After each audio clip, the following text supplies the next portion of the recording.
Welcome everybody to the Switch.bit, and today we're going to be talking about Cuphead for the Nintendo Switch.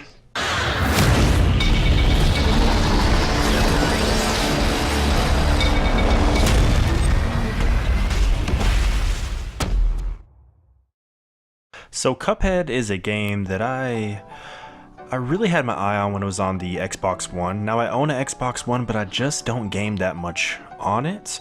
But Cuphead always piqued my interest for two big reasons. Number one, the art style. It looks like nothing that's come before it.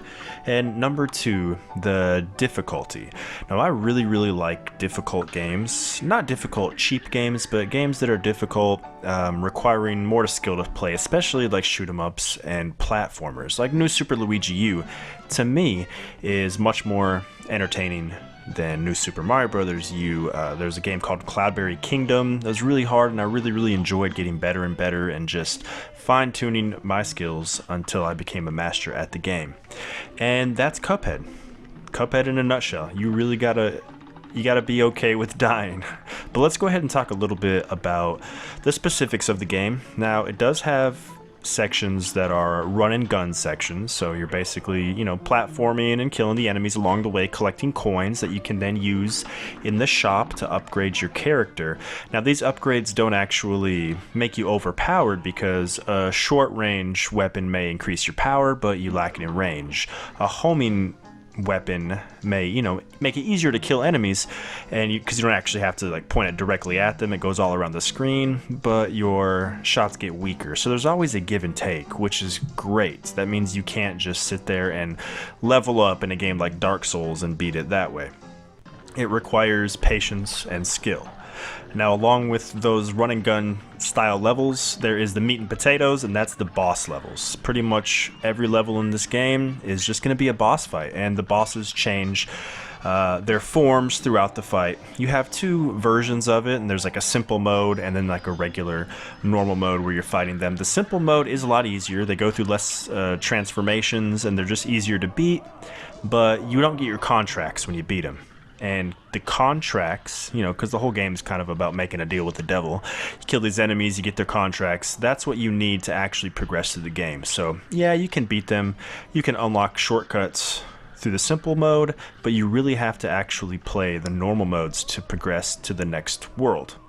So those boss fights are really cool. They come in a couple different flavors. One is you're just Cuphead jumping around from platform to platform, dodging and attacking. And the other, you're in a plane, like a little shoot 'em up. And with this mode, it's just really entertaining. It's not as hard as a lot of shoot 'em up games out there, but it's still going to require a lot of patience and a lot of tactics. You can at any time shrink down into a tiny little version of your ship, and that way you can move a little faster and avoid what's going on. But ultimately, you're just going to be playing as the little ship, avoiding everything. It can get hectic, but like I said, it's more of a my first shoot 'em up. If you look at those hardcore shmups, it's nothing in comparison, but those levels are just a lot of fun to me. That's not to say the other levels aren't fun either, and they definitely are challenging. I think what I like most about this game is that every death is something to learn from. It's a lot like Demon Souls and Dark Souls in that regard, that you don't feel like the deaths are cheap and that you really earned your death because you messed up. And as you play through, you'll notice a lot of little tells throughout the level. There's one level where a roller coaster is coming by every so often, and I probably played through that about 15 times before I realized in the background I could see the roller coaster coming around, so it would give me a visual cue or clue as to when I needed to dodge it as it came through the level, and that really helped out. And there's another level where you have these little fireball guys, and they're going to jump up at you, and you have to dodge them, and they're kind of randomly doing it, but then if you actually stop and pay attention, they are going to change their direction, and depending on the direction that they are facing before they jump, that's going to determine which side of the screen they jump to. It's not something that's immediately evident, but all those little visual cues are really important, I think, to mastering this game. I am about halfway through, just over 50%, and I have to say I'm so glad that this game has come to the Nintendo Switch. It runs so well. It's 60 frames per second. I prefer playing it in handheld mode, honestly. It's it's so smooth, and I can pick it up and play it anytime I want. I just got a little session on the TV, and it looks wonderful. Both it's 1080p 60 frames per second. Docked, it's 720p 60 frames per second.